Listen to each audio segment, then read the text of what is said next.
Ryan, instructor with FlyLife Paragliding, student at Montana State, getting my PhD in mechanical engineering with a research focus in flexible wings. A little bit about what I do here. I'm going to try to share my screen. There it goes. So I study the aerodynamic effects of flexibility on different structures. So here we're looking at just a flat plate getting blown over and getting kind of pushed sideways.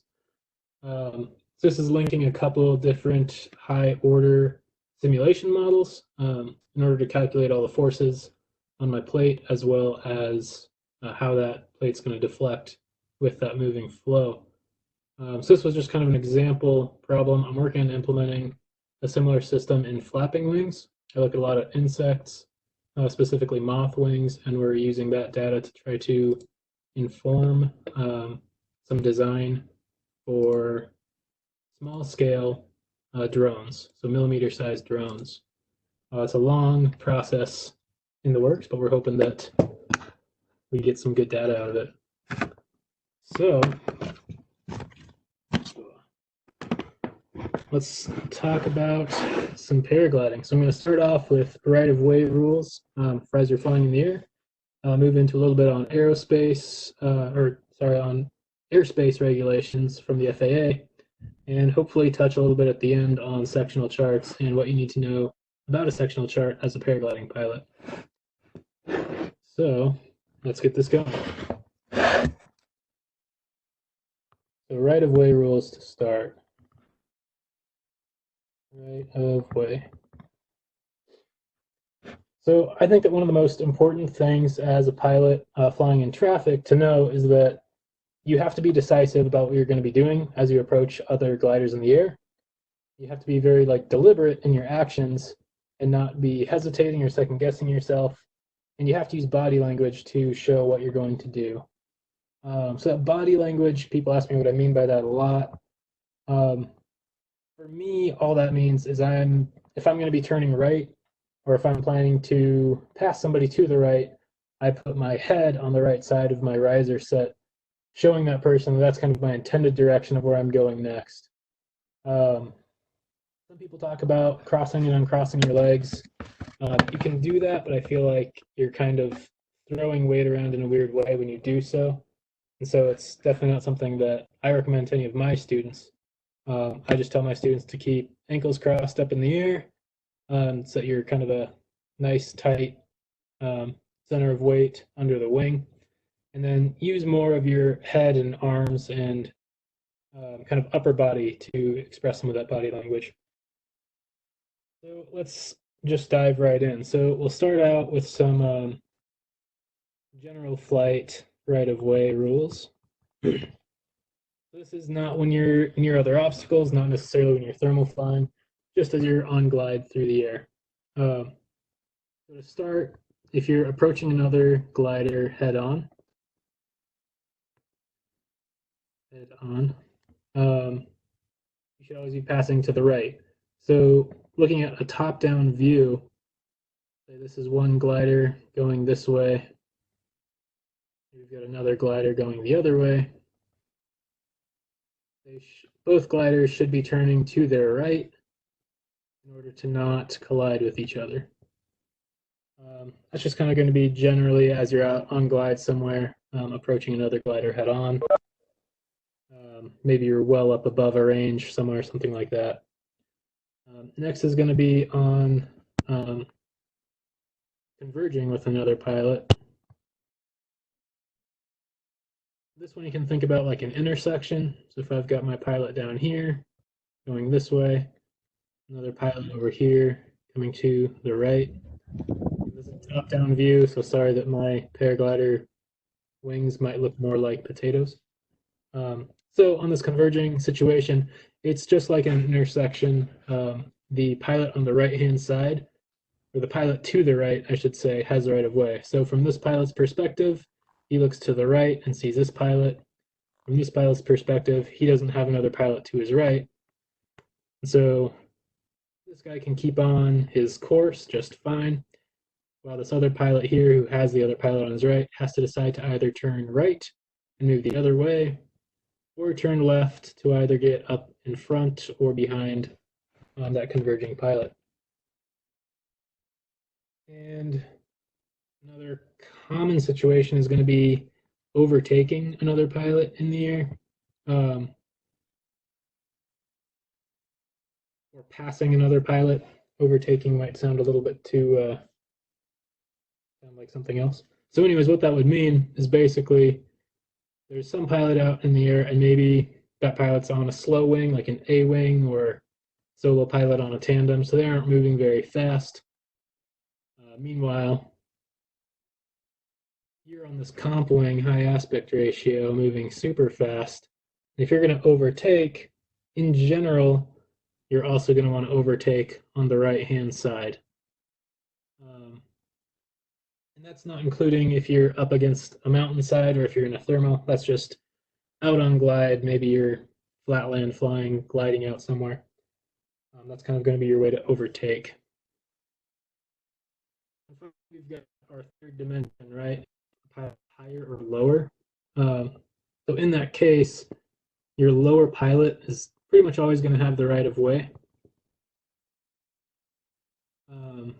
The reason for that, so if we're a paraglider pilot up here, living our best lives flying around, we can see below really well, right? We can look down, but above us we've got our wing, and I get that for a paraglider, maybe we can kind of see around the wing fairly well. But where this rule really comes into play is if we look at a hang glider pilot somewhere down below here, who's flying this way, that hang glider pilot cannot see you up above. And so the idea behind this rule is that that lower pilot has the right of way because you can see them, they might not be able to see you. The other thing to think about with this kind of vertical displacement is if you're going to be above or below another pilot, you have to maintain at least a 30-foot separation, according to the FAA, or 10 meters. Now, that's really close, I think. I shoot for more like 50 to 100 feet separation if I can help it. Especially if you're out kind of not in a highly trafficked area, but you're passing someone else on a mountain range. If you come within 30 feet of another glider vertically, they're not going to be very happy with you. So I recommend a bit more clearance than 30 feet in general. Do you guys have any questions on any of this so far? Just kind of general right of way, not necessarily in ridge lift or thermal. All right. Then we will move into ridge soaring. Ridge soaring. So this is where you're going to come into, especially in your first few years as a pilot, a majority of your high traffic situations and where these right-of-way rules are really prevalent. So for this talk, I'm going to be drawing this little scribble. That's going to be basically my ridge. So you can imagine hikers could be standing up here, the ridge would go down, and paragliders, if we've got an incoming wind coming from this way, let's say, yeah, coming from that way, our paraglider pilots are going to be soaring this side of the ridge. So probably one of the most kind of top tier rules, I don't know how to quite describe that, but basically if you're the closest to the ridge, you should have right of way in nearly every situation.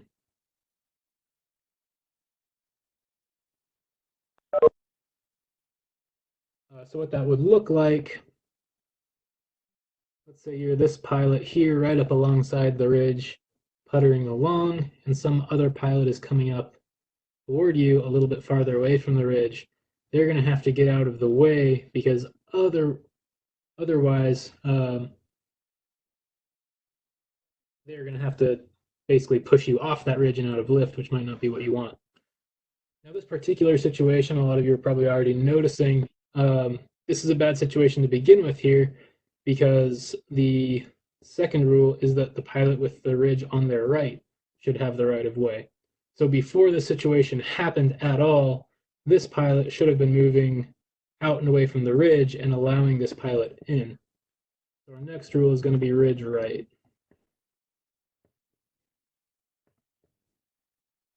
So now along our ridge here, these two pilots are flying along, coming at each other. This pilot, when he looks to his right, he sees the ridge, while this pilot looks to his right and sees open air. That means that this pilot over here has ridge right, and he can maintain his course, while this pilot does not, and he'll have to move out of the way and allow that ridge right pilot back in before coming back into the ridge to maintain lift. I know I've got a few of my new students on here who haven't flown yet. So along a ridge line, if wind is hitting that ridge, it's going to move up and it's going to be able to keep you up in the air as you glide back and forth along the ridge. So that's kind of what we're talking about in this case. Cool. Again, with ridge soaring, the lower pilot is going to have the right of way. That's because they're more likely to sink out, and so the goal is to let them climb back up. That lower pilot's going to have right of way. I don't have a great way of drawing that, but hopefully you can all imagine one pilot being higher than the other. And then the next big thing that I wanted to talk about here is you should always be turning away from the hill. This is going to help you to avoid turn away from hill. This is going to help you avoid crashing into the hill, first of all. So hopefully you're never going to be crashing into the hill. And the other thing, this is also going to allow other pilots to assume what you're going to be doing next, which is really convenient as you might reach the end of a ridge line. Any of you who have flown the south side at Point of the Mountain know that there are definite bounds where that lift kind of works.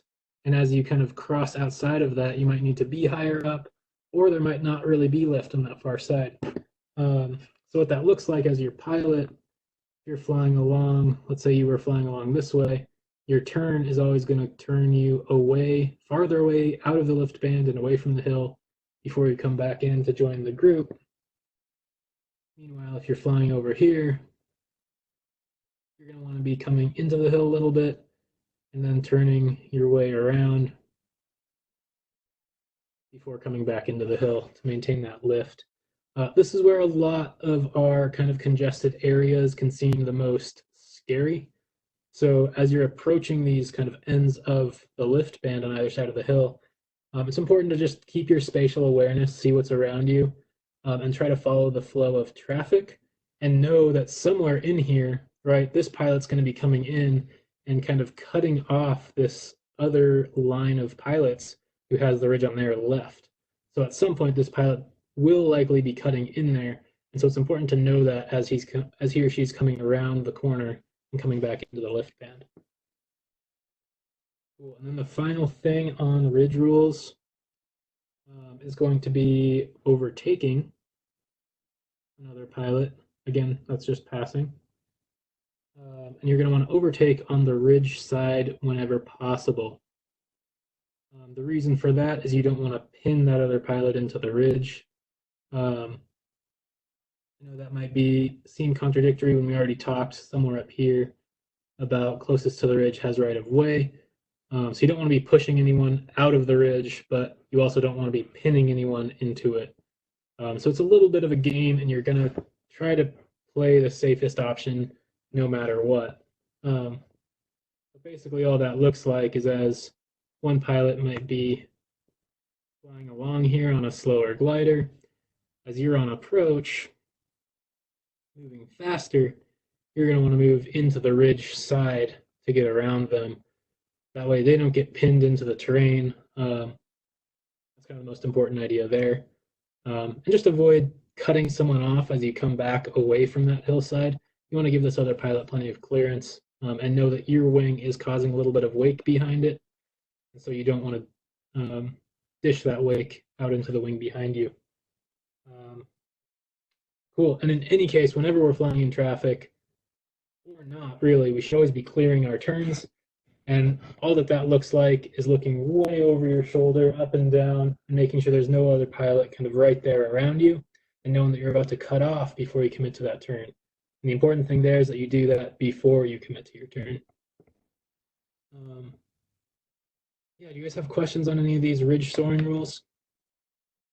So say that I am coming up behind somebody that's on a slower wing, and I have room to turn towards the ridge to overtake them. The only thing that I guess would come into my mind is apply brakes and slow down. Um, and what if the pilot in front of you hasn't looked behind them and hasn't noticed you coming up behind them trying to overtake them? So, Yeah. There is definitely risk associated every time you overtake another pilot. I wouldn't recommend just pulling brake to slow down.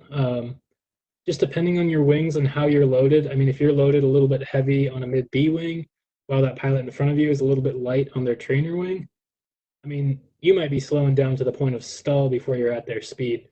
So, yeah, yeah, so it's important to try to do that ridge side to pass that pilot. If it looks like they're about to swerve into you, you can let out a hoop and a holler. I always just tell people to be vocal. You might feel like a dork up in the air yelling, but you're still hey, paragliding, so how much of a dork can you really be, right? definitely, Yeah. man. Yeah, I guess I should have mentioned that up top. In addition to your body language, being vocal is um, definitely something to consciously work on doing. Is just make it clear what you're trying to do. I know I've flown with buddies earlier on in my flight career, and accidentally, one of my friends was out here kind of against the ridge, about ready to turn, and I was just right behind him, next to him, also flying the same way, about the same speed. He kept looking over his shoulder. I didn't know what was going on until he finally yelled at me, "Will you please turn around?" And I was like, "Oh, sure." So I turned around and all was fine.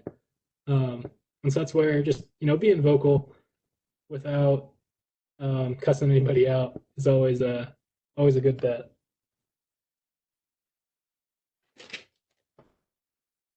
Cool. And then I'd like to talk a little bit about what our right-of-way rules look like in thermals. For my new students on here, thermals basically is a rising tower of warm air, and we turn in small circles inside of those rising air towers. That's what allows us to gain a lot of altitude if we're looking at flying for a cross-country flight or flying long ways. Um, but as they get more and more traffic, I think I personally think they look a lot more intimidating as a pilot trying to enter a thermal. I mean, you kind of have this big tornado of rising gliders slowly moving up in the air.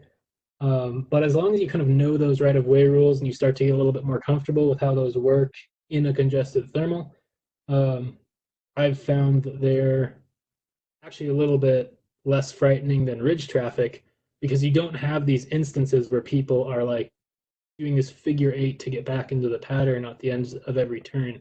Instead, everyone's turning in the same direction. So the first rule with a thermal is that the first glider sets direction. That's direction. That's what I mean by that is if you're flying along and you suddenly find that thermal and there's no one else in it above you or below you, you can just start turning either way that you feel is the way you want to turn in that thermal. Um, it's kind of you get to own that. That can be your turning direction. The only times that that might not apply is if you're at, let's say, a busy fly-in or Tiger Mountain or Valle de Bravo. These really busy places, they sometimes have um, rules by day where like odd number days you turn left versus even number days you turn right, that sort of thing. And those will apply to certain areas. So it's important to know those before you're getting out in the air. If you're in a really popular site, it's worth just asking around about thermal directions and if that's something you should know about. Um, so the next rule on this guy is going to be that your lower glider has the right of way. Once again, same reasons as before, but they should still be matching the turn direction of that first pilot. That's kind of, I don't know if it's more of a rule in this particular situation or more of a courtesy, but you don't want to end up resetting that upper pilot because they're going to lose a lot of altitude if they have to switch directions to match you. So what's that going to look like for a pilot?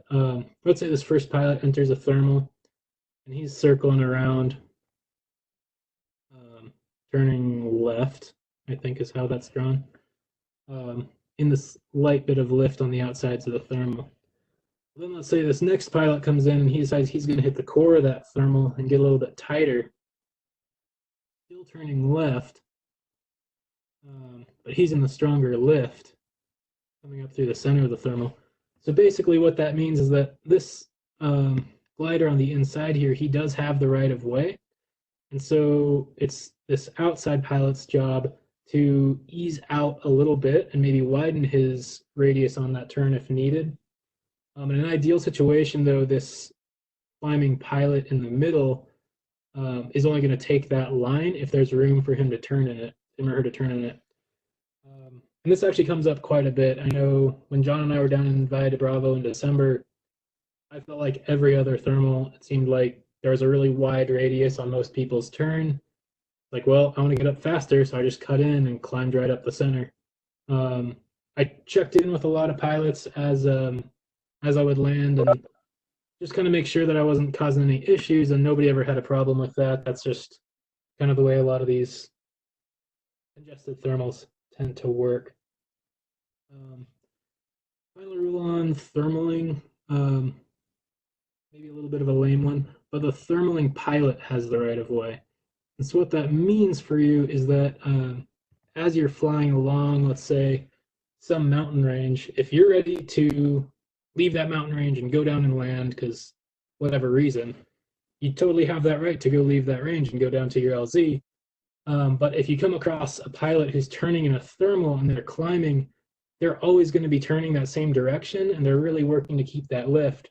So it's your job as a pilot, if you're ready to come down and land here, it's your job to see these guys thermaling, and instead of cutting them off, you're going to try to fly around that thermal lift to stay out of their way. That's really the only scenario I can think of offhand where this rule really comes into play a lot. And in that case, hopefully you're going to avoid that thermal anyways, because if you fly through it, you're just going to go up rather than go down to the LZ that you're looking for.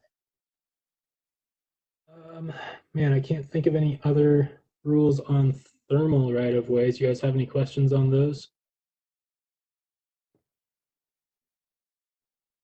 That's actually the end of my right of way little spiel here. There's not a ton of rules. Do you guys have any other questions on right of way? I'm going to go into a little bit on just kind of etiquette and generally like how to behave to be the good guy pilot. If you guys have any other questions on right of way rules, now's a good time to bring them up. And we'll be going into airspace after all that. Cool. We'll talk a little bit about just pilot etiquette. And this is going to include on launch sites, in the air, and on landings. We'll start with on launch. For those of you who have seen my previous videos, yes, I did Google how to spell etiquette, and I'm like 70% sure that one's right. So anyway, just a few rules on launch. And these are going to apply to places where there's more than just yourself. If you're out solo hiking, more than likely you're not really going to have to deal with a lot of these etiquette rules and able to launch without making someone mad. So we'll talk about on launch first. My first etiquette rule is only open a wing when you're ready to launch. Wing when ready. All I mean by this is I've seen time and time again, pilots will like get to a launch site, walk up there, pull all their gear out, open up their wing, check all their lines, it's all good. They'll set their lines down, and then they'll walk over and grab a soda or put all their layers on or clip into their harness. And it's like, no, once your wing's open, you should be ready to clip into it, and then you're just waiting for your proper launch window in the weather. The reason for this is you're going to slow down that launch traffic significantly if you're just leaving your gear open, taking up space on launch. Which brings us to the next thing about taking up space is don't set up in front of anyone else. Don't set up in front of anyone. The reason here is that if you're about to launch, you need clearance in front of you, right? If somebody's setting up behind you, it's really not a big deal. They're not going to get in your way as long as they're not on top of your gear or something. But if you're setting up right in front of someone else, that person's going to have to wait for you to launch. Um, so, yeah, I don't really know what else to say about that. Hopefully, that's pretty straightforward. Um, a big one I want to share with people because I see it all the time is stop sharing your horror stories with spectators or even just with other pilots when spectators are around. Some of my newer pilots, what I mean by horror stories are just like things that freaked you out in the air, things that were risky, things you did that may have been dangerous. I mean, as USHPA licensed pilots, it's our job, our responsibility to make this sport look good. And talking about that time that you kicked to the top of a tree is not going to help anyone think that we're responsible pilots. It's going to make them think that we're adrenaline junkies, which some of us are, but that's not the point. Um, so yeah, I'd really encourage everyone to like, if you want to share your horror stories, make sure it's only with other pilots around and no spectators nearby.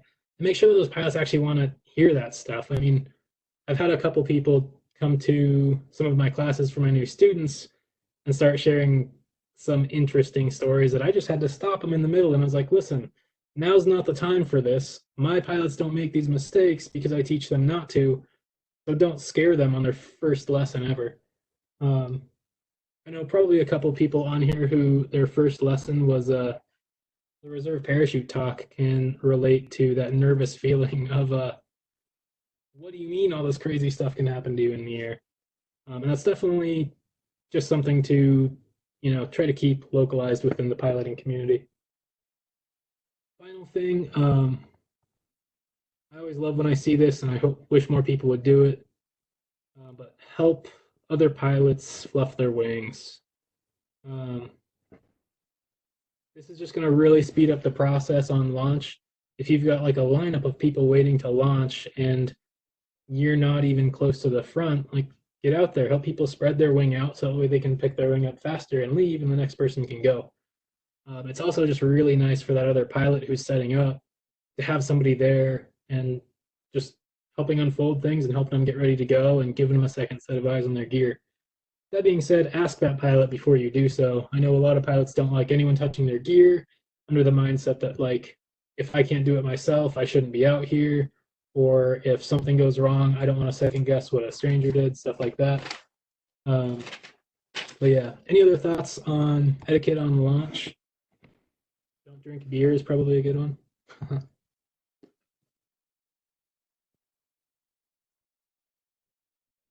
All right, we'll move into our in-flight or in-air etiquette.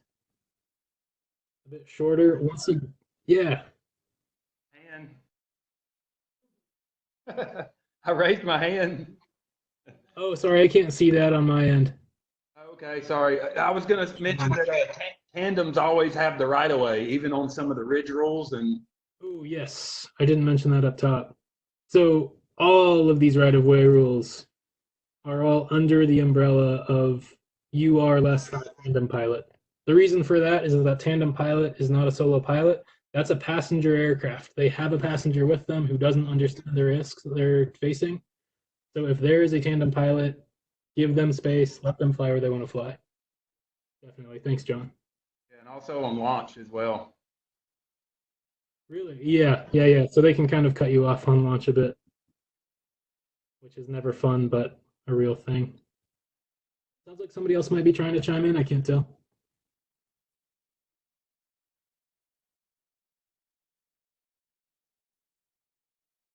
All right, that's right. Tandems have right of way.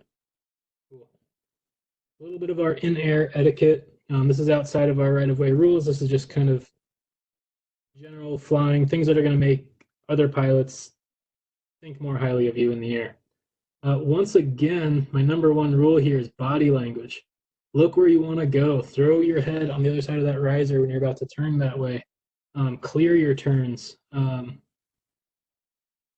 Just anything that's going to help you communicate to the other pilots around you what you're about to do, it just kind of gives everyone peace of mind because everyone knows what's about to happen.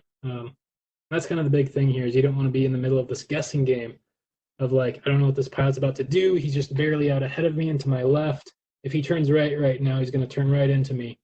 But then if he like puts his head way over that riser set, you can see that happening and get out of the way beforehand. Just as one example. The body language. Even after what I talked about with Matt here, be vocal about what you're doing.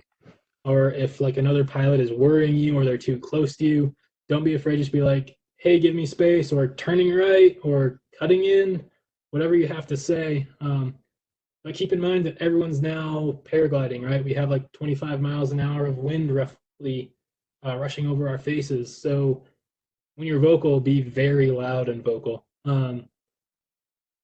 So yeah, I definitely give a little holler here and there when I'm about to do something near anybody, just to make sure that, yeah, everyone knows what I'm about to do. Don't keep your immediate flight plan a secret, I guess.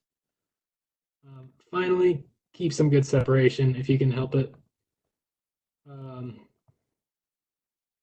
If you're dealing with someone else's wing wake, I feel like that's kind of a problem. Only exception being when you're passing people while ridge soaring, it's kind of unavoidable.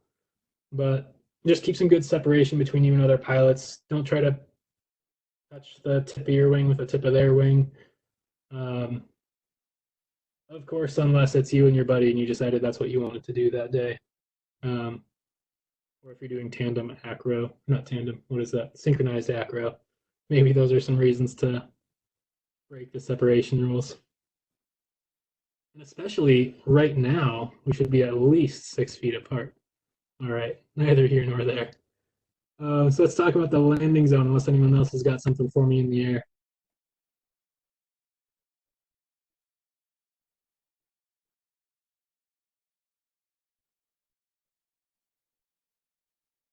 Landing zone, LZ. Cool. So the number one thing to keep in mind is to always keep your landing zone clear. So what I mean by that is after you've come into land, that's not a good time to open up your wing, fold up each cell, get it nicely into your concertina bag, and throw it in your backpack. Instead, rosette your wing, clear the LZ immediately, something like that, and move out to the side of that LZ. If there's nowhere else to fold up your wing other than the landing zone, make sure you're right on the edge of it, so that way you have plenty of room for other pilots to come in and land. I try to make a habit of doing that really whenever I can, even if I'm out flying on my own out here in Bozeman. I just feel like as long as that LZ is always open, I know it won't be an issue in case maybe there is someone up in the air who I didn't see, or maybe a speedwing's about to rip down the face of the slope that I'm not quite expecting, stuff like that. Just try to keep your LZ clear. Another good one that I don't see people do is to call out your landing. This is, of course, only when there's other pilots in the LZ. But what I mean by that is as you're coming in, just give a holler like coming in, landing, anything like that, anything that's going to let those pilots in the landing zone know that you're about to come in and touch down and be like right in their space.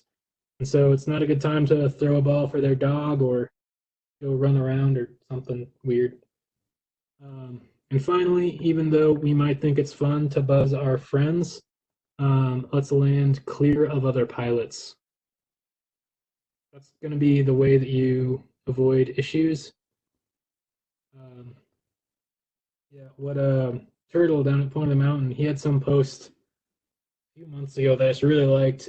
In it, he said something like one of his questions whenever he made a decision was, how will this look on an accident report? And if you and someone else are seriously hurt, and the reason was you were showing off and wanted to buzz one of your friends and, slap their arm or something when they weren't expecting it, that's going to look really stupid on that accident report. And those are the kinds of things that we just don't want to be doing as pilots. So following a few of these kind of etiquette guidelines, I think, is a good way to it'll just kind of give you that leg up socially among other pilots. I mean, if they see you in the air and you're doing these things, like you're behaving well, basically. Yeah, any questions or things to add from any of you guys on etiquette? I'd like to add a little something if I could, Ryan. Yeah, please do. About a whistle. Whistle's good for vocal as well. And also Yeah, the landing, just to let everybody know, a quick beep beep, I'm coming in for landing, gets everybody to look up real quick. yeah, that's a really good point. Anyone who's been flying Torrey Pines knows the power in the whistle. If you carry one, you can, like a tiny whistle weighs almost nothing. You can clip right onto your harness somewhere up where you can reach it and get to it. Yeah, definitely that's a good call. Might make you feel a little bit funny, but once again, we're all paragliding. You're already badass enough in my book. So, Ryan, I got something to add. This is Joshua. thanks, Joshua. Yeah. It's a lot of times if there's a little bit of wind, it's nice to land and then kind of kite your wing for a little while, or that can be a real temptation. But if there's other pilots in the sky, there may even be pilots you're unaware of. And especially if a hang glider's coming in to land, kiting a wing for really much time at all after landing can pose a real hazard. Yeah, that's a really good point.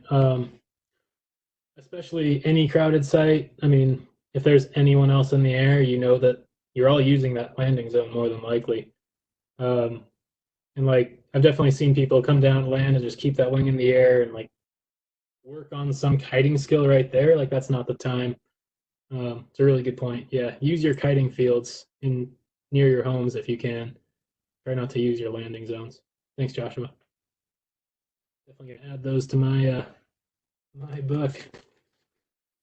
All right, cool. Well, I've got some etiquette for you. I've got some right-of-way rules. You guys have any other thoughts before I dive into a little bit of airspace talk?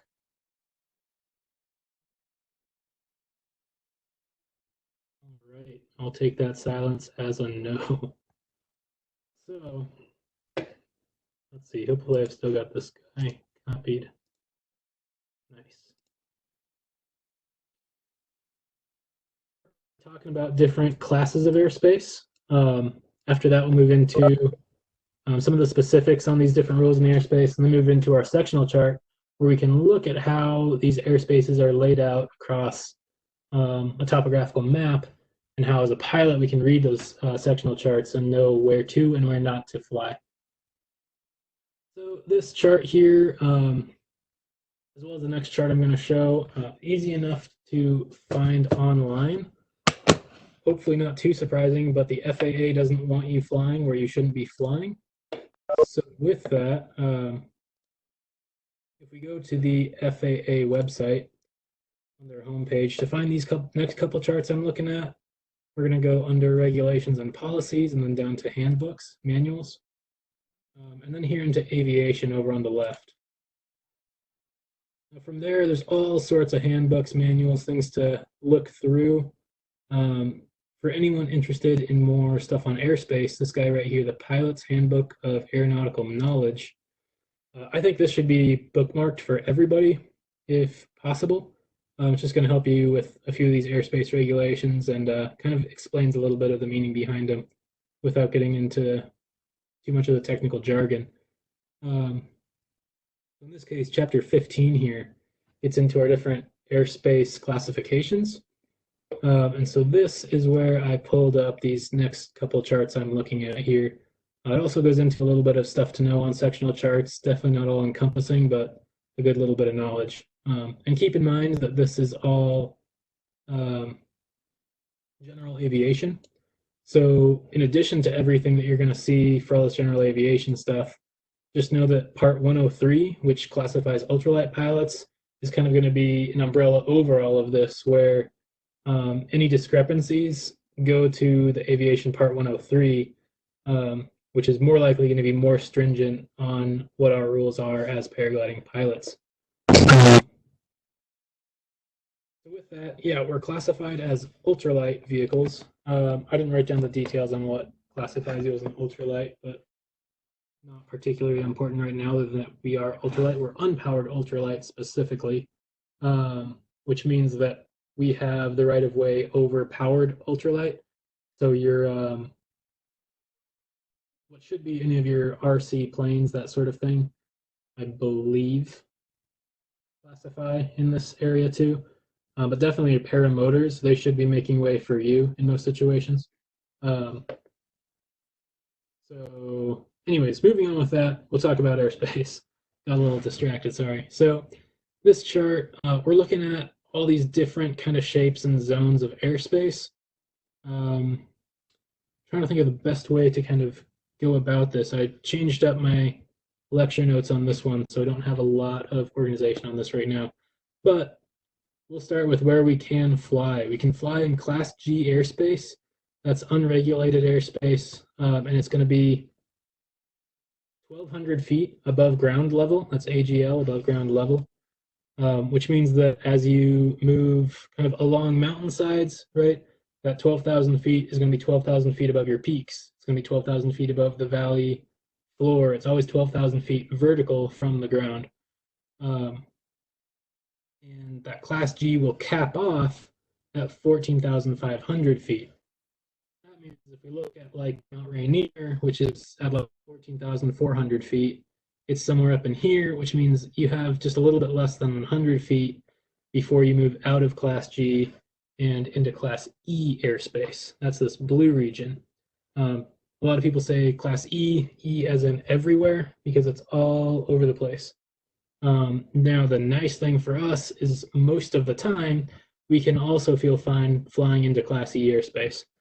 The only changes on that is when near an airport, there's a Class E airspace that extends down to the ground. And I'll show you some examples of that once we pull up the sectional charts here. Now, we do have some airports, non-towered airports, for example. Most of these non-towered airports we can go ahead and land in. I'll show you a couple on the sectional chart that we can definitely land in, and a couple that are private and therefore restricted, but you could land in with prior permission, basically. So we are going to have a few airports that might still be in Class G or Class E, Class E rather. And then moving into our smaller airports, this is kind of our, well, for most of us here in Bozeman, I believe you guys in Missoula are on a Class D airport.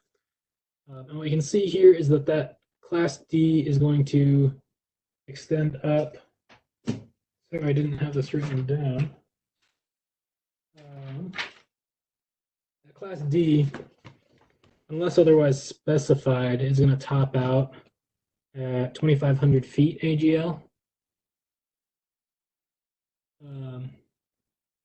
And that looks like just a big cylinder. And basically, that's an airport. If you have prior permission to land in that area, you can, but otherwise it is restricted airspace. Joshua, I believe you guys in Missoula have to call in due to that Class D, or maybe it's the Class E section that's sticking off of it that extends into your landing zone. But this is definitely a real thing. I mean, all our pilots in Missoula have to call into the airport and make sure that they have airspace opened up before they fly. Who is it, Jumbo or Sentinel? Maybe both. But yeah, so this is what you're more likely going to see in as your possible airspace restriction in some sites is opening up airspace for a Class D. Class C airspaces, we can see here, there's a kind of an upside down wedding cake, 2 tiers, as well as the Class B. And these should give you a height for this thing on the sectional. So wherever the floor is of this upper section, that should be listed. The tops of these are going to be at 4,000 feet AGL, unless they're otherwise listed. I mean, these numbers, I guess, are good to know, especially those of you guys who are going to be taking a P2 test in the not too distant future. I believe there might be questions on some of these numbers, but most all of these regulated airspaces, these ceilings and these floors are all going to be listed on that sectional chart anyways, and so I'll show you that in a bit. These Class C airports, I believe our airport in Billings is actually now in a Class C airspace. So they're kind of your slightly larger regional airports, I guess, maybe your smaller international. Um, but when you get into the Class B airports, those are your major airports. That's your SeaTac, your Salt Lake City, stuff like that. And those usually have multiple tiers. And this one's drawn as this nice, perfect upside down wedding cake, which I suppose you might see in like a flat area, but most of the places that we're going to be flying, these Class B airspaces, are a little bit gnarly where there's like chunks here that go up higher and chunks over here that come down lower.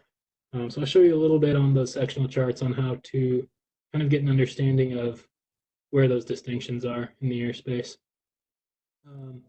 But what this means for you as a pilot is if you're way above the airspace, you can continue to fly as long as you know you're not going to sink down into one of these airspaces. John and I were just talking about this earlier. We had some local pilots have a huge flight some time ago, and they flew over the Billings Airport, which tops out at it's like 7,000 feet MSL, above mean sea level. So that'd be like your actual altitude reading would be 7,000 feet.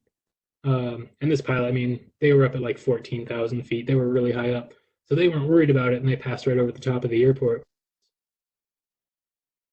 I don't know, ever feel super good about flying over an airport where planes are landing and taking off, but that's a thing.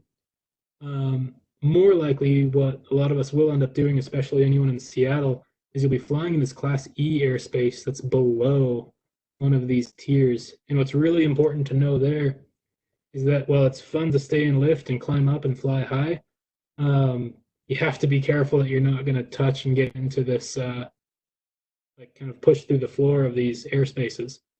I believe Torrey Pines is also one that the whole site is kind of under one of these shelves in like a Class C or a Class B airspace.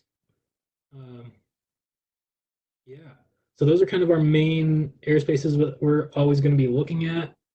Outside of that, our absolute maximum height is going to be 18,000 feet above mean sea level. Above that, we're in Class A airspace, which is reserved to commercial flight. And so that's kind of your passenger flight, your maybe pilot, some private as well. But that's where you're looking at like your jets, all those sorts of things are going to be up here above 18,000. So if you're ever getting really high up there and you've got your oxygen tank on and you're getting close to 17,000, it's time to start chilling out a little bit and not pushing it too much higher past that. Yeah, do you guys have any questions on this so far? Cool. Some of you might just be waiting for me to talk about sectional charts, but too bad. We're going to continue with this for a minute. So the next thing I wanted to talk about is cloud clearance. Yeah. Can I add something before we move on from airspace? Yeah, please do. Yeah, in Missoula, we're actually opening G. I mean, we're opening Class G airspace. We're not allowed to. Yeah, with the agreement we have with the airport is that we'll notify them anytime we're flying. Okay. We're never allowed to go into Class D, as in dog, airspace. And so we can't fly out over the valley or over the neighboring hills very far in some directions, or else we'll get inside that Class D. That being said, one of the reasons we have to call the airport is because we're launching basically right into an approach. Oh, okay. So you're on one of those Victor Airways, right? Yeah, there's kind of three major approaches in Missoula. One that kind of comes down the 9 Mile Valley to the northwest. One that comes down the Bitterroot, and then the other one comes basically right over Mount Sentinel, Petty Canyon, which is where we have a couple of launches. So I guess I just want to say one of the things to know about an airport in any given place is not just where the airspace is, but where are the approaches. So Definitely. what direction do the runways face, you know? Okay. And I've flown over that approach over 9 Mile. I was at 11,000 feet and looked down, and many thousands of feet below me, I could see a Learjet on final approach to Missoula, which, yeah, is kind of a cool but also unnerving feeling. Mhm. But yeah, anyway, so just be aware of approaches. Gotcha. I was kind of wondering about that because when I was looking at the sectional chart, I couldn't quite tell what had to be opened up. But that's good to know. So it's actually this approach where you've got kind of here's your airport and it's oriented this way, pointed right at our little hang glider logo, which is, I believe, that's either Sentinel or Jumbo there. Yeah, Um, Sentinel. Sentinel there. Yeah. Okay. That So definitely clears up a lot of you're questions for looking me. right down the barrel of the runway. Yeah. Yeah. Gotcha. Cool. We'll get back to these sectional charts in a minute. Thanks, Joshua. You bet. Um, All right, so now let's talk a little bit about cloud clearance as we're flying. So this chart is again pulled from that same guide, that chapter 15 that we were looking at earlier. And this is the basic VFR weather minimums. So these deal with, for all pilots of any aircraft, kind of what those minimum distances are from clouds that we're allowed to be flying in, and kind of what our visibility should look like. You'll notice down here in the Class G section, there are distinctions between day and nighttime flyings. Now for us as paraglider pilots, as ultralights, we are not allowed to fly at night. We're limited to flying between the hours of sunrise and sunset. The only exception from that is if you have a strobe light that can be seen for 3 statute miles. You can fly half an hour before sunrise, as well as fly up to half an hour after sunset. And the only kind of fun exceptions for these rules are the sunrise and sunset times are defined based on civil twilight times, and that means when we go to places like northern parts of Alaska in the summer, technically we're in daylight 24 hours a day, and so you could just stay up in the air the whole time.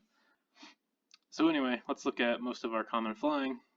Here we've got distinctions for Class G, being of course under 1,200 feet above the ground level, and this is regardless of that mean sea level altitude. So while normally our Class G airspace kind of tops out at, I believe it was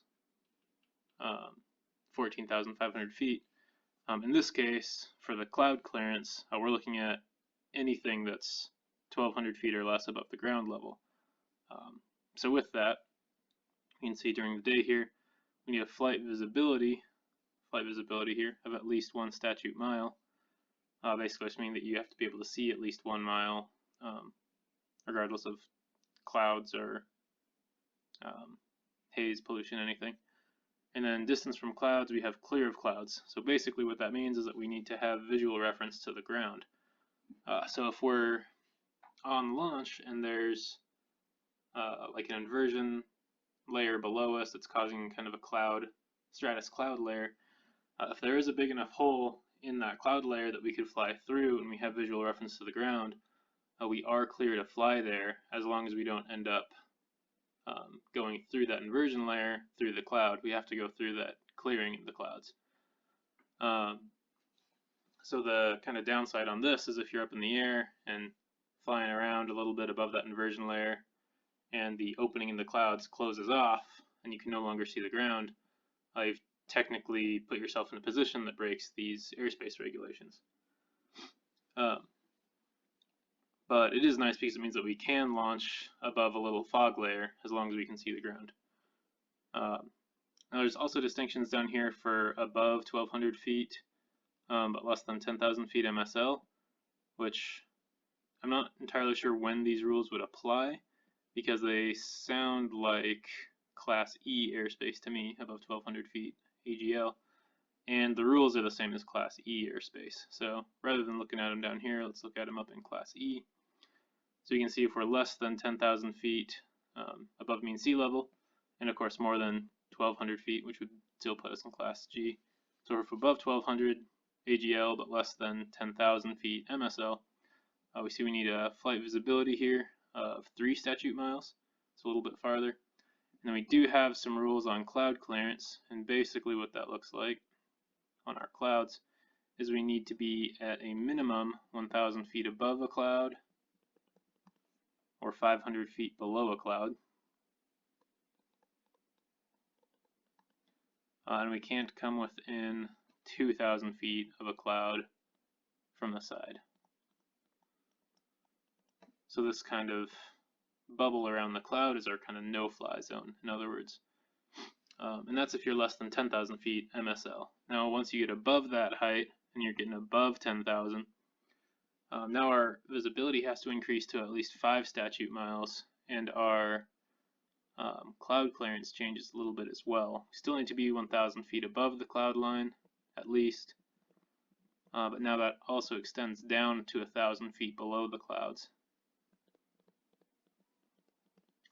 And from the side, we're now extending out more than double, out to 1 statute mile from the side of any cloud. So basically what that means for us is that all those flights pilots can make getting up to cloud base or punching through the cloud line. We are technically breaking some FAA regulations there, and if you were called out on that to air traffic control and they decided to pursue it, you wouldn't have much of a defense there. You're in pretty clear violation here of these cloud rules. And that being said, I haven't heard of anyone actually getting in trouble for flying too close to the clouds. I think most of that is just that as a smaller community of ultralight pilots, we're kind of getting away with it. But just keep in mind that if you're up in the air, flying around, reaching cloud base, you might be breaking those FAA regulations, which of course would be even more important if you're also near some controlled airspace. If you're near like a Class B airport where they're taking a closer eye on what's going on around them. So just keeping an eye out for this kind of proximity to these clouds. It can be important, and so it's worth knowing some of this information. Something to note, other FAA regulations that are not often followed. There's definitely, I don't remember exactly the phrasing, but I believe that it says you're not allowed to fly over congested areas. And that can be of a city, settlement, town, or any other open air assembly of multiple people. So that means you shouldn't be flying over any structure, really, over any party, anything like that. So just keep in mind that as you're out flying, if there's official looking people on the ground, it might not be a good idea to show off in front of them, right? Because they aren't going to be impressed. Just kind of something to keep in mind is that is part of the FAA on Part 103, that is. Cool. So this website is SkyVector. It's a active and live map of all airspace regulation in the world, I believe. I've only really been looking at the US. But it's updated, I think, all the time, pretty constantly. And it also includes any of our NOTAMs, or notes to all pilots, something along those lines. Notes to all airmen. Those are also included on here, which is super nice. So this is definitely one to bookmark. It's skyvector.com. We'll zoom in on Bozeman for now, and then we'll move into some of your guys' other hometown areas to talk about airspace. So in addition to this, if we go back to our FAA regulation, or our FAA website here, there's like so many different symbols on that sectional chart, and that can get to be a lot, right? So if we go on our FAA website from the homepage, go into air traffic and then down to flight information. From here, we can open up, I believe it's Aeronautical Information and Services. And then, where did it go? Digital products here on the left. And then from there, we can go to, there should be a charts and users guide. Here it is. On this charts and users guide page, you can pull up this VFR section and TAC page. And this is going to give you an up-to-date kind of legend of all the symbols on that sectional chart. Now, I've gone through this, and these are only so helpful. You still have to have some amount of piloting knowledge to understand kind of what they're talking about a lot of the time, but it definitely clears up a lot of things on what some of these symbols mean. So we'll keep that in mind as we move forward for all of you guys. Now let's look at a few airspaces. So this is Bozeman right here. This is where I'm from, where FlyLife headquarters is located. Within that, we've got a small airport, Bozeman Yellowstone International, and it's a Class D airport. And so with that Class D distinction, you can see this dashed blue line that circles it. That's going to be around every Class D airport. Now, outside of that, we can also see this big compass. Now, the compass, this is not a boundary for us. This is giving you directions for all the Victor Airways, which are these blue lines, which I'll get to in a minute. And you'll notice on some of these that the compasses aren't centered around the airspace, like Billings, for example. We can see this compass is kind of offset from our other two circles.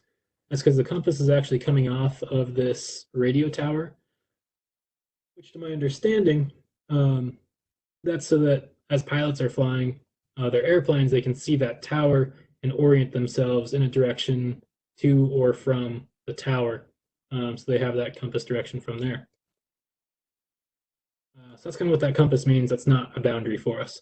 But that blue dashed line is the boundary on the Class D airspace. And as we know from a little bit earlier, that Class D extends up to 2,500 feet AGL, unless noted otherwise. Now the 70 here in this box, I believe that's actually giving you the MSL, an approximate above mean sea level altitude for where this Class D airspace has a ceiling, which makes sense when you look at kind of some of your 4.5 thousand feet MSL altitudes in the nearby area. We are not popular enough of a paragliding site to have the nice little hang glider logo here like Missoula does. I'll come back to that in a second. But along with that, we've got little logos. This thing is telling us that there's gliders launching in the area. Not really a big deal for us. The important thing is, again, this blue circle means that we've got a Class D airspace right there. But then these magenta dashed lines coming out the side, now that's a Class E airspace that extends all the way down to the ground. It doesn't go just to the 1,200 feet. Whenever we have a Class E airspace that extends to the ground around an airport, that's a no-fly zone for us. So that's something that we would need air traffic control's permission to fly through, which you're probably only going to get that permission if you're hosting a competition on a day that works for the airport, something like that. I feel like that's the only time I've heard of getting clearance for that sort of thing. Now, outside of that, we've also got this kind of purple shaded band. You can see it's darker on the outside here and then fades toward the airport. And all that this band is telling us is that Class E airspace extends down to 700 feet above ground level. That's not important for us. We can fly through that. That's why we can still fly the Bridger range right through here, even though we're in this Class E airspace. But it's important to know that, well, you should probably know that that Class E airspace is pushed down another, what is that, 500 feet or so. And that's just to kind of help regulate some of the traffic near the airport. I don't remember who that specifically applies to in more importance, but I think that we're pretty okay flying through that kind of a zone. Now, these Victor Airways are these light blue lines coming out. For the most part, we can fly through those areas, but it's worth noting that those are areas of higher traffic. Now, to Joshua's point, it could be worth looking into if these are going to cause issues for us as paragliders more often, because they've got to open up from air traffic control saying that they're going to be flying that day because they're crossing through like such a distinct part of that Victor Airway as it comes into their airport. Some of you guys from Bozeman, things to note here are that right under Saddle Peak, kind of where we have Bridger Bowl right here, if we're on the west side of the ridge, as we come down to the flats, if we're going to have to land there, we're going to want to land as close to the hillside, as close to the mountainside as possible, because this Class D airspace comes up pretty close to it. We're clear over here on the M. We've definitely got room for our little M flights in here. We're okay up here around Johnson and North Cottonwood and those sites. But there's definitely, it's worth noting that there is that Class D airspace that comes up kind of near the base of the backside of Bridger Bowl there. Now I also mentioned I'd talk about smaller airports. So that's these little circles with the R. So those are small but restricted airports. So they're private. So it's somewhere you could land if you had the owner's permission beforehand, which is good to note. If we go down to Gardner, let's say, John was just pointing this one out to me today, though. There are also these dashed magenta circles, and these are airports that we can land in. They're basically unrestricted airports. More often than not, it's like a mowed grass field where, let's say you're farming, what do you call those plains? I should know this, I grew up in a farm town. Not the point, but we can land in those airports and be all right. You guys have any questions on the Bozeman area? I was going to hop over and talk about Missoula a little bit and then get into some of the fun stuff in like Salt Lake City and Seattle.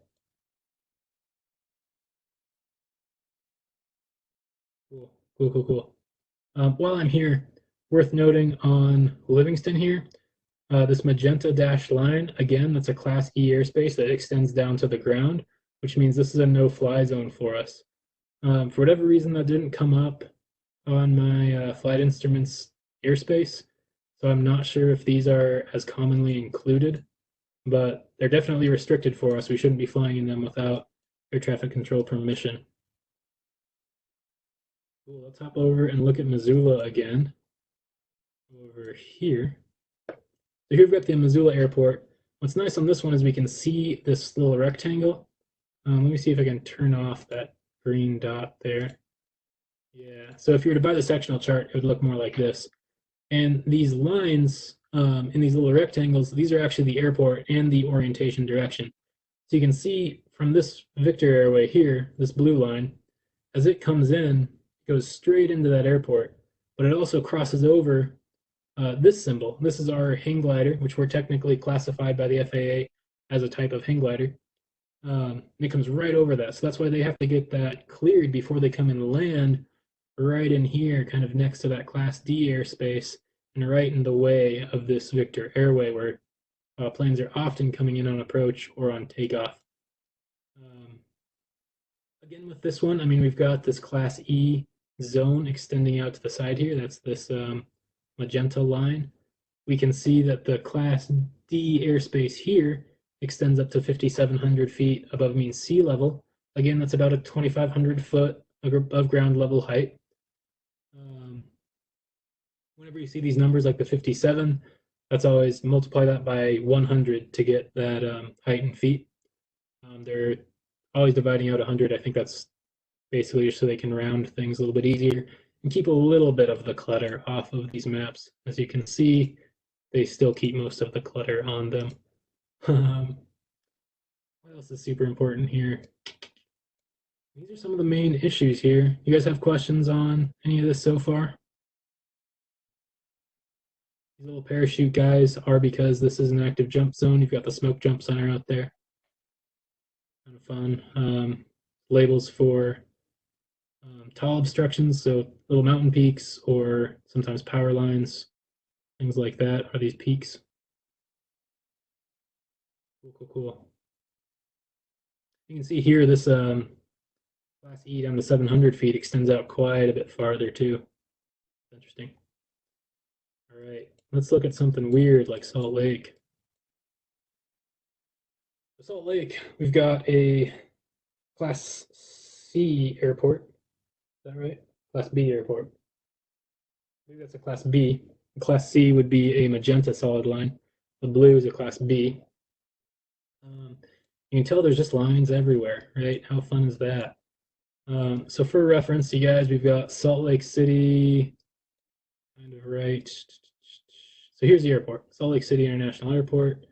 There's a bunch of airstrips. One of the other smaller airports up here. And down lower is Point of the Mountain. This is where you guys fly. This hang glider logo is on the north side, it looks like, while the label for Point of the Mountain is plastered over the south side. So we can see all these lines, and in between all these lines, there's just like a lot of information to take in. So let's start right here in the center, this zone, this fraction where we have 120 over SFC. That's telling us that this center zone goes up to 12,000 feet, because again, we're multiplying that by 100, and it goes down to the surface. That's what FSC is for.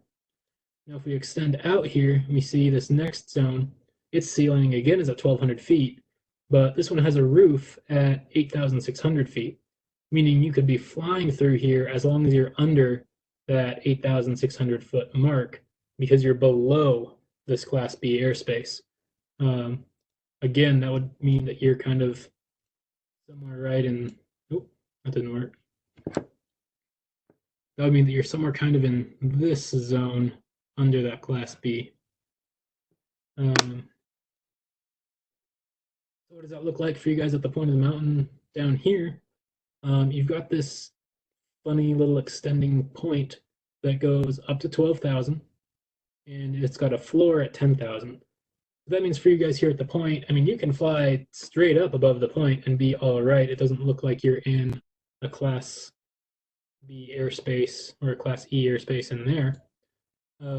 But if you were up near or above 10,000 feet MSL, you definitely would not want to start flying like southwest, because that would put you right into this Class B zone here. Now, looking north, you could fly the north side and be all right. But once you start moving too far west, now we're looking at this zone, which this goes up to 12,000 feet, but it's got a floor at 8,000 feet, right?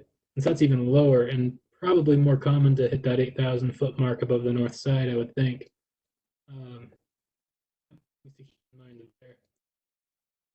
Trying to see, yeah, so here's this Victor airway coming in here. So this is where you're going to see a lot of those planes kind of shooting through that Venturi on the side of the point of the mountain as it approaches the airport. I'm sure many of you guys have seen those flights start coming in along that, what does it say, V21? Just along this route while you guys are up here soaring, right? Important things to consider as you're flying along. As you can see along the Wasatch Range here, I mean, you've got a good few Victor Airways. These are going to be common flight paths. And it's a good thing to keep in mind that, like, if any of these pilots are just flying solely based off instruments, that means their head is glued down on their flight deck and all their instruments, and they aren't looking out their window at you. So more than likely, they're going to be following these Victor Airways, and that's where it's going to be extremely dangerous for us to be up there, because we just don't move quite as fast as a jet airliner. You guys have any questions on the Salt Lake area? Cool. I know I'm glazing over a lot of this other information. From everything I've studied, that other information is just simply not as important. I don't remember exactly what this mode C is for, but I don't believe that affects us. That's this magenta circle going all the way around the outside. Some things here that do affect us, though, would be any of these boundaries that have these hash marks coming in. So these are restricted areas, usually for military reasons. These magenta versions are definitely for military, should definitely be avoided. And the blue ones are usually, they say, restricted, and so that's a no-fly zone for us as well. Sometimes those zones are warning areas, but I would just avoid them whenever possible. While we're over here, we've got my hometown of Ellensburg. A really common, well, not common, but a really big flight is flying from the Yakima Canyon, somewhere right in here, getting up high, and flying right along the side of this restricted zone, then pushing out this way either toward Vantage, or some people have been able to fly up to Wenatchee from there, where you can link up into some of the enchantments in the Northern Cascade Wilderness. So pretty cool, fun stuff. But the reason I wanted to cover the Seattle area is simply due to Tiger Mountain and a little bit of how crazy Tiger Mountain is the more I've looked into it.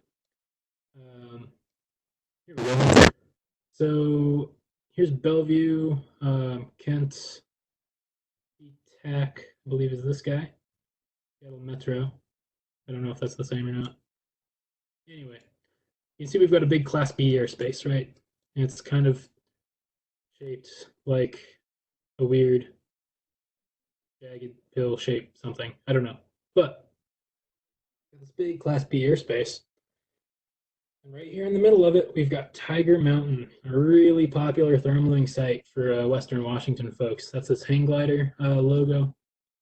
And what I find interesting about it is that you're launching yourself right underneath the Class B airspace. And that Class B, the roof on it is at 6,000 feet here on what would be Flyer's left. Well, it's on the east side, and it's down to 5,000 feet here on the west side of the peak. Now, that is a good bit of clearance actually, because you look at kind of where you're at, right? And we're right on the sound, which means the base of this mountain is at sea level. I think it peaks out around 3,200 or so. Yeah, 3.149. So you still have a few thousand feet of clearance, but definitely worth noting that if you thermal up too high, you're going to get right into Class B and get into some big trouble. What I thought would be interesting to do here is look at this airspace as best we can, and then also look at common flight paths. So to do that, if you want this information, I recommend it whenever you're planning a trip. Google thermal skyways, and then this link here is thermal.kk7.ch. Now what they do with this is they take data and they pull it off of all of the major online sources where people are uploading their flights. That might be our Leonardo or X Contest, XC League, whatever it is, which is what's used by most of our smaller contests and our online paragliding contests. They take all that data and they plot everything into what they call a skyway. So here we're seeing all these blue lines, and as they get more congested, they start to turn red, meaning that it's like a ton of overlapping lines. I mean, if you really zoom in on these, you can tell these are paragliders. They've got, see if it will load some of this. They've got these little circles where paragliders are actually thermaling up. These are the exact paths people have flown. And what's really cool about this is you can download all this data straight into Google Earth and have it as an overlay on your 3D Google Earth. And they've taken a lot of it and looked at, with all that data, what are likely thermal points. In other words, where are people getting big climb rates? This is Tiger Mountain again. You can see a lot of climb rates. And then they've even started to go in and label local hotspots. You've got these dots, which you could download as waypoints to program into your flight instrument if you wanted a little bit more guidance on your flight.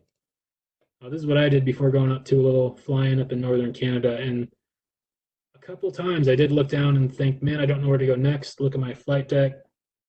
I had a waypoint set for all these local thermal hotspots, and so I just flew to the next one and it picked me right back up. But back to the point at hand. Let's look at some of these common flight paths people are taking, right? So we see there's a lot of flights kind of coming down or coming east. We'd expect those east flights because that's going to go away from the airport. But if we look at these guys that are coming kind of north, the northeast, the north again, how does that line up with our sectional chart here? They're looking at, they're launching from this H here, coming up north, and then it's really hard to kind of view these two things side by side, I think, but we can see like there's this road that turns this way. I don't know if you can see my mouse, but it's this road that is coming from Redmond, kind of southeast, and then more east, and then you just barely make out that it turns straight south, right in this cluster of blue skyway lines. So if we go back into here, where is that road? if you can see the 100 over 150 right next to our hang glider logo. And then we go straight up from that. The tip of that little lake says Lake Sammamish. So that's actually the road coming there that goes down to Falls City. And just before Falls City, between Lake Sammamish and Falls City, you can see that hard south. So that's going to be that line. If we look back at our Skyway, people are flying right along that line, then maybe veering a little bit more east, which is putting them kind of right on the border of this Class B airspace the whole time. So what I was kind of surprised to find just looking at that is that once pilots are getting up, they're not just fleeing from under the airspace, they're just keeping on going and making sure that they aren't overpassing that, what would be up here, a 5,000 foot floor.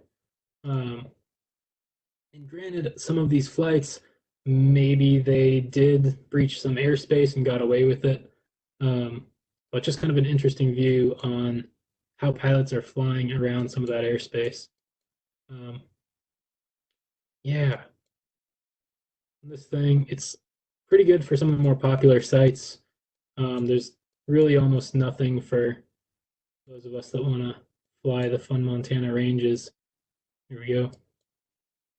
Bozeman's got a little bit going on around here. Johnson Creek launch out here on the north side, a little bit off the M. If you guys have much in Missoula. Definitely a few good flights from Missoula, it looks like. If we look really close, we can follow some of these paths that had those really big flights from last summer. I believe a couple people made it up to like Flathead Lake, which these can be pretty fun to see. You can follow their exact routes on these flights. So I really recommend digging into some of this data. Download it and upload it into Google Earth and look at it in 3D if you're really feeling fancy. That's what I try to do. Makes it pretty fun. Cool. So you guys have questions on any of these sectionals? I know I was talking a little bit fast, but that's what I've got for you on them. Really good information there, Ryan. Thanks, John.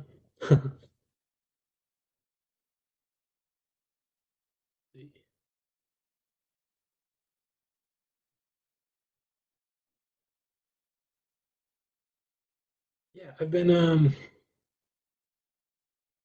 my whole thoughts on all this, especially for you new pilots, it's not all that important probably your first couple of years unless you're flying places like Tiger Mountain where you're already under airspace. But more recently, I know I've been getting a little bit into this cross-country game, and airspace has always been the thing that kind of has eluded me, and especially these sectional charts. There's just so much data on there to kind of leaf through. So over the last couple of weeks, I've just been really digging into all that and trying to figure out, okay, what applies to me as a paraglider, and what do I not have to focus on? So there's a ton of information you can get out of those sectionals if you want to dig into it more. I think those are kind of the key points to keep in mind for us, though. Yeah. And as you get into the cross-country scene of paragliding, that's when those really start to take more effect.